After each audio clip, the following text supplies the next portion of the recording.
Welcome back, everybody. Come along with me.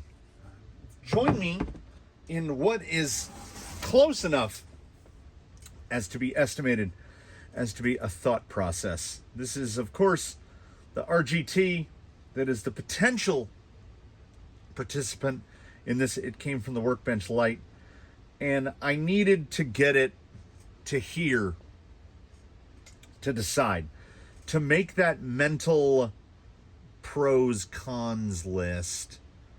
Like, do we move forward? Because what we have here, this is essentially a 10-2, but a little bit different. Like this stuff is very axial, and then this stuff, where's the gearbox? This stuff is very red caddy.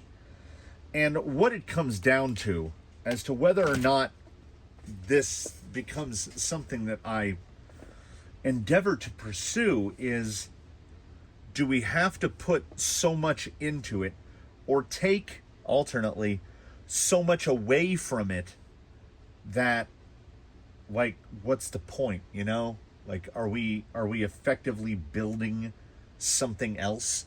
And if we're building something else entirely, why do we even bother to stay? Why do we bother to go with this? If it's going to be turned into something, like, if we're going to change the gearbox, like, if there was a reason to change the gearbox, forget it. Clean it up, put it back together. I don't know, give it away as a slider. There's really no point. The wheels and tires are glued and they weigh nothing. They are gram weight, and we've got the age coming in on them. So these there's no point in even heat removing these. These are done. So that is in the, let's start here just in frame. Let's start this is the no-goes. Okay, this guy is a no-go, because when we get to where we're going to talk about the first thing that I take as a qualification for whether or not we move forward, and that is this stuff. Look at this. Would you look at this? This is a diagram, everybody. The vehicle, thankfully, I'm not a huge fan of 83s, but you know what I am a fan of? 48 pitch, and not Moto 6. So by default, we have a little brassy boy. He's around here somewhere. Also, don't buy brass pinions. They're quiet, but they're, like, designed to wear. So pinion has got to go, but it's 48 pitch, so we could just replace it with another 14. 1483, which gives us a spur to pinion ratio of 5.9 to 1. That's acceptable in that 4 to 1, 5 to 1, 6 to 1 range. And we have to be 5.9 to 1 because the gearbox, this is essentially, we have a divorced transfer case back here, for no reason at all. We're basically sitting on about the same amount of gear reduction that we would have from a typical 3-gear, because in the gearbox itself, you have the front plate of the gearbox, so the motor mounts on the plate that's here, the 83 tooth is here, and then you spin this around, and on the output shaft from the spur is a 20, and then below that, outputting from the gearbox is a 28, so that's 1.4 to 1. 1.4 to 1, which gives us a box ratio. If we count the spur and the pinion as part of the gearbox, right, we're going to call that the box ratio. That gives us a gearbox ratio of 8.26 to 1, which is reasonable. But all of the heavy lifting being done here is in the transfer case, because you can see the transfer case, that's a spool. That's a regular differential output gear that would be in any 3-gear box. So we've got a 20 tooth on the input, driving a 54, which is 2.7.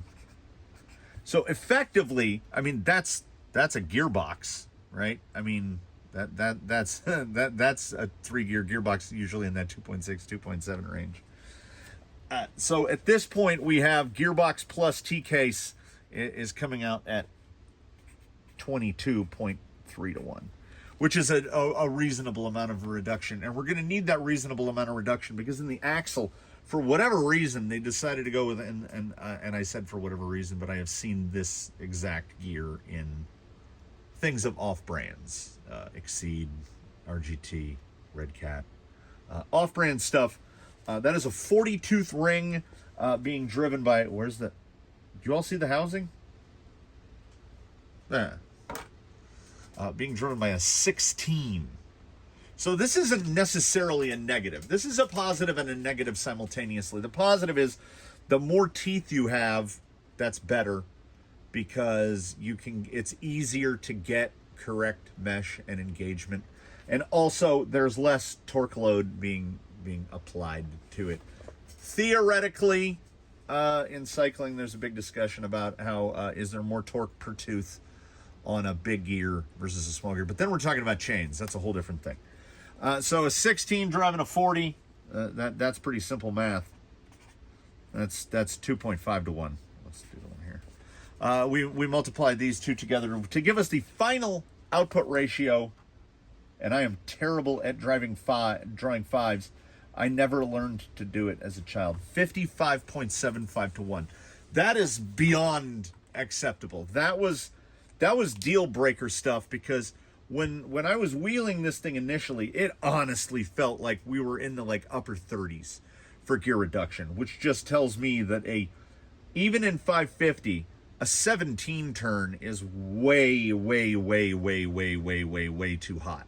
Because at a 55.75 to 1 gear ratio, if we put it like a 45 turn in this, which was what my intention had been, slow, real slow, like 2 miles an hour slow. A Vanquish Phoenix is about 54 to 56 to 1 for its final drive ratio. So we're up there. And I mean Axial wouldn't give us 56 to 1. They're giving us like 35 to 1 outputs. So we're having to running 55 to 1 and 55 turn and higher.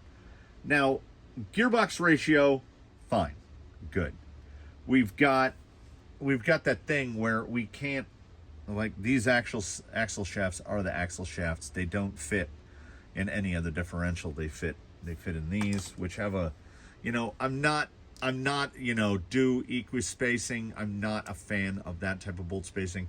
The one positive takeaway here is that they use 10 by 15 by 4s, which is a super common bearing. Like usually an axle output, like in there, should be a 10 by 15 by 4.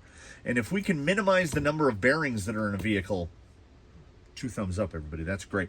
I much prefer a 10 by 15 by 4 to a 14 by 7 by 3.5.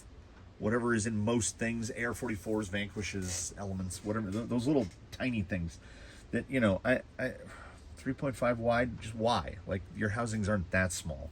As you can see, they even had more room. I mean, would I've used smaller than a 40? Probably, yeah. Links are, that is definitely 3mm thread down there, and if I wanted to adjust the wheelbase, I would just have to replace the links outright. How seized are we? Oh, we can get one apart.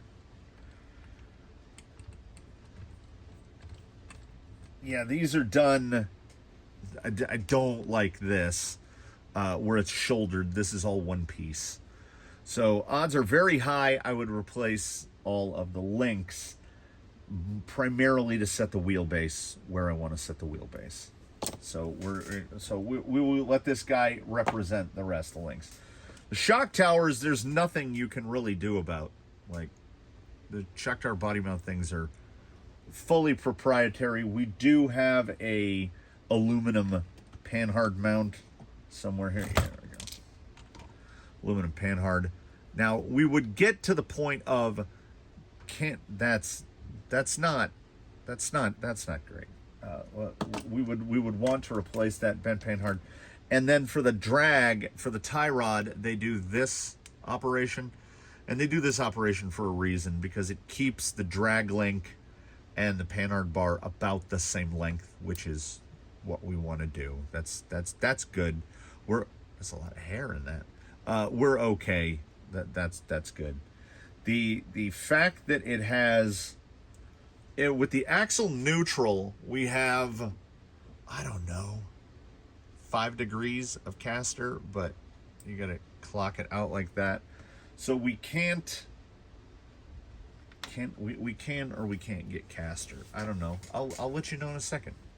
So these drive shafts are these are Red Cats, or either. Okay, it's an either. We're in an either or situation here. Red Cat is using RGT, or RGT is using Red Cat, or you know, the equally as likely, they're just the same. They're just the same company, you know.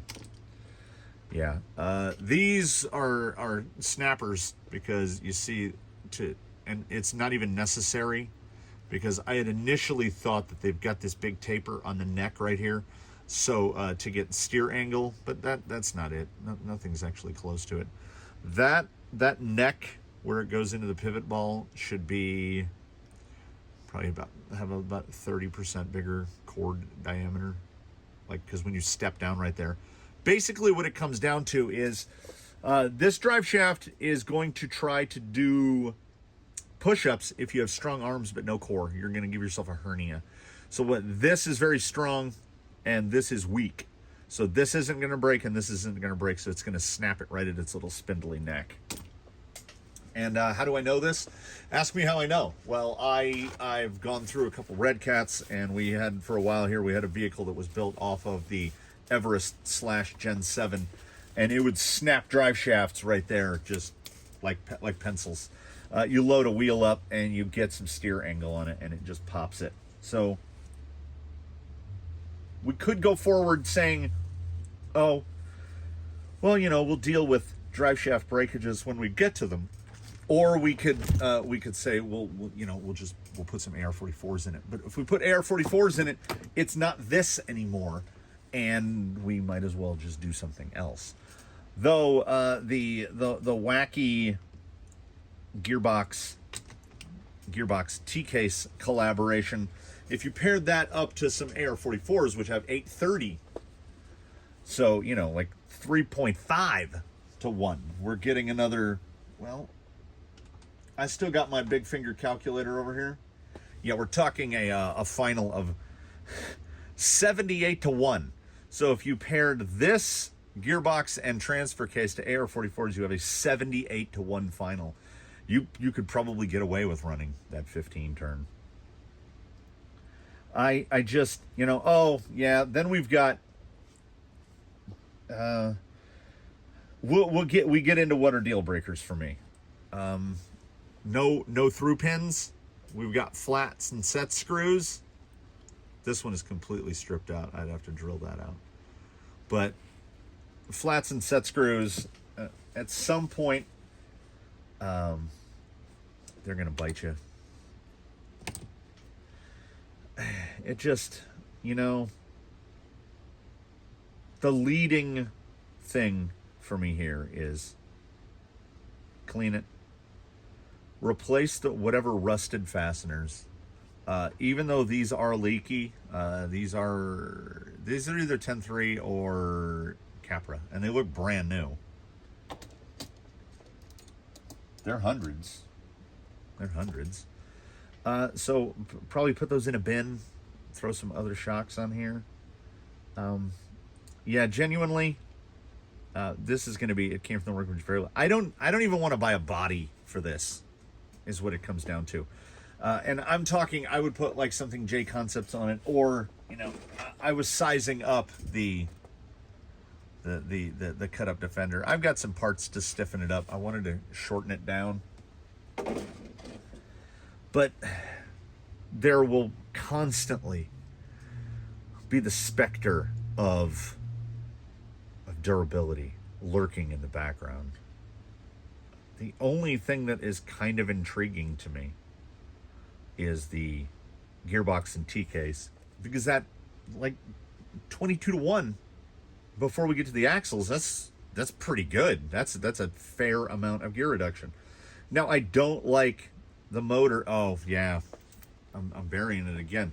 So we have an X here. we've got the X here, and then I draw your attention to the thickness there of that side plate. So what is the X doing? The X is doing nothing, absolutely nothing. This part was trash can engineered. You can see the plastic is flexed all out.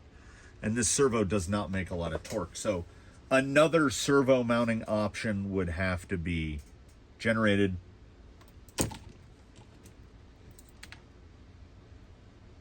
You can't really four-link this. I mean, you can four-link the front end, but you kind of can't because of where the gearbox is. So, I don't know. This thing is very much, we've made a lot of questionable decisions.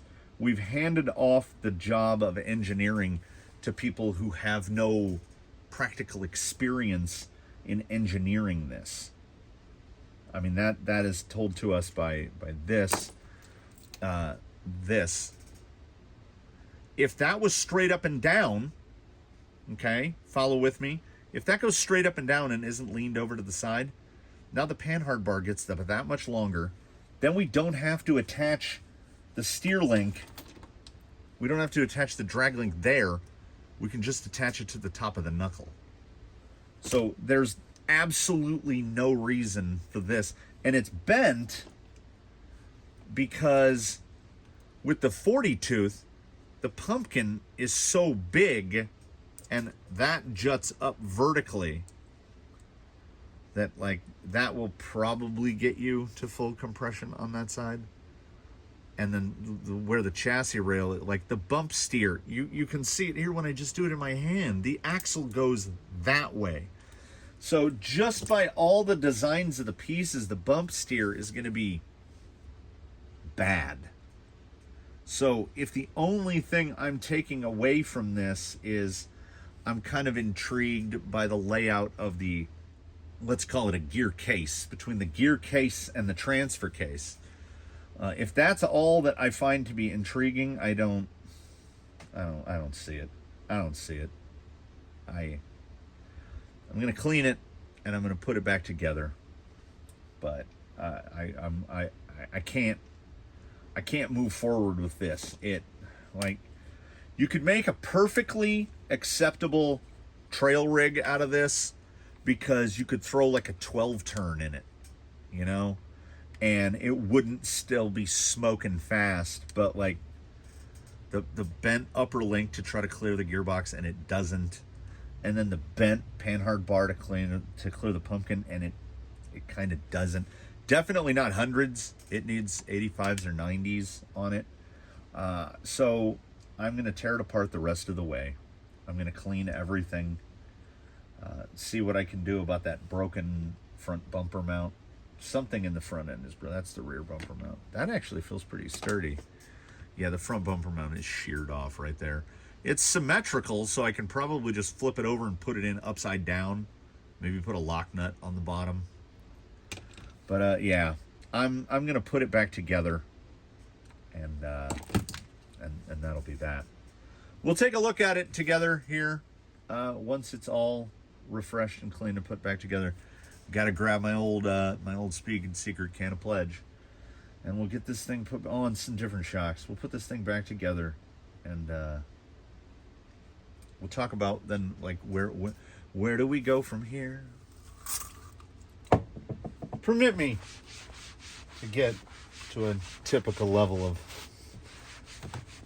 philosophicalityness with you, because when you get into something, and we came pretty close. We almost got into something. When you come into something, you got to ask yourself, what are my not just what are my motivations? What is the end goal? What am I trying to achieve? And I got the RGT in my hands and I drove it a little bit. And then I got it on the bench and I took it apart and I got forensic with it. And then in the back of my mind, the patron saint of the canyon, she was there. She was just watching from the distance. Marie was asking, she was asking, does it spark joy? And here's the thing. It doesn't have anything to do with the RGT itself. because the RGT is fine for what it is. But in order to make it what I want it to be, it won't be that anymore.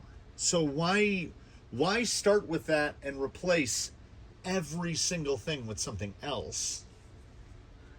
I think the most fun I had was the about 2 leisurely hours I spent cleaning it. And as a flipper from the old days, we can make it look pretty nice. I mean, it looks new used, right? And here's the sum total of items required. Pledge, that microfiber, which will get thrown away because it's all I use. Whether it's wiping out grease, cleaning everything, we do it with one microfiber, and then at the end of it, we just throw it away. We don't want to sully all the other stuff with that microfiber. This guy, this is kind of my preferred guy. This is a gun cleaning brush, very stiff bristled.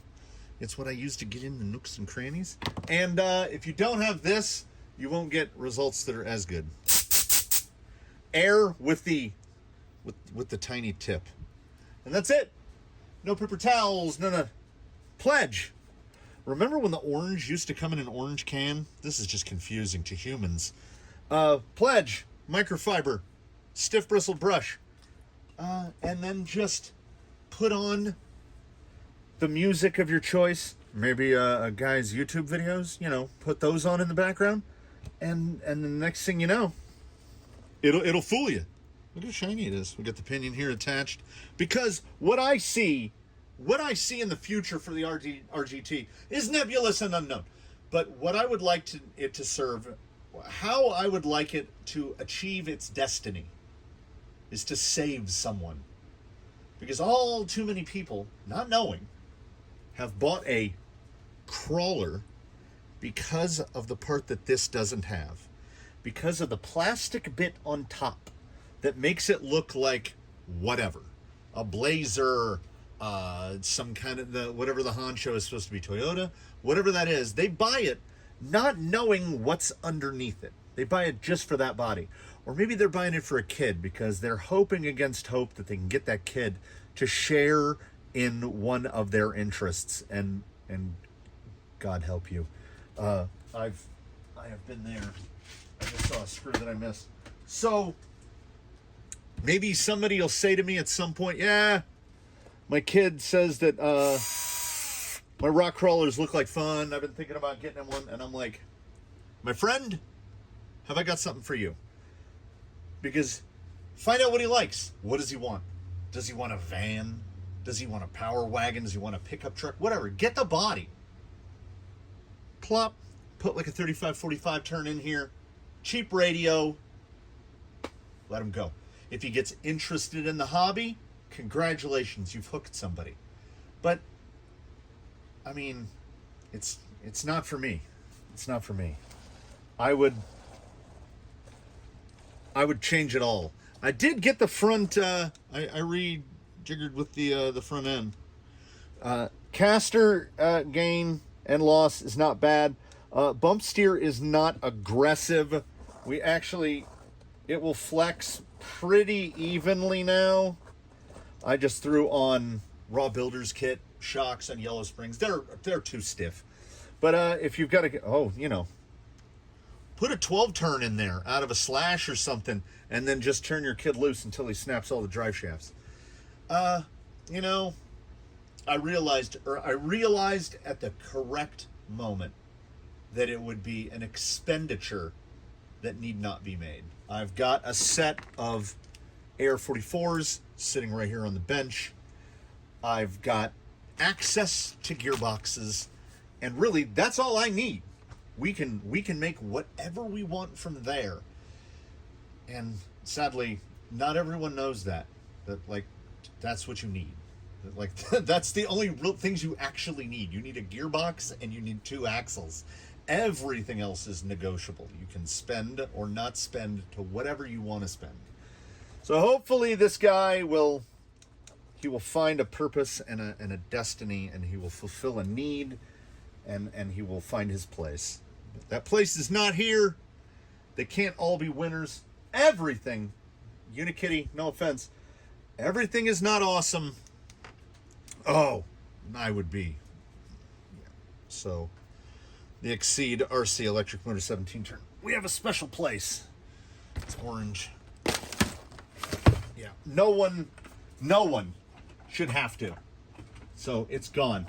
And like I say, this isn't even, like, Pip-Boy's not coming out because this isn't a thumbs up, thumbs down episode.